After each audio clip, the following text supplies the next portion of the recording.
1 bilyong pisong halaga ng mga sangkap sa paggawa ng shabu ang nasamsam ng PNP Anti-Illegal Drugs Group at ilang pang mga kinauukulang ahensya sa isang shabu laboratory sa boundary ng Cagayan at Apayao. Sa isinagawang joint cross-border operation ng mga otoridad, nakumpiska ang mga plastic container na naglalaman ng mga liquid substance na umano'y ginagamit sa paggawa ng shabu.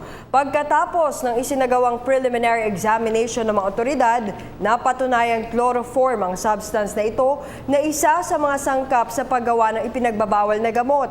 Ang naturang mga kemikal ay posibleng bahagi umano ng mga hindi nakumpiska sa isinagawang raid noong Pebrero 26. Pagtitiyak naman ng pulisya ang mga nakumpiskang ipinagbabawal na gamot ay hindi mapapasakamay sa mga maling tao at agad na sisirain.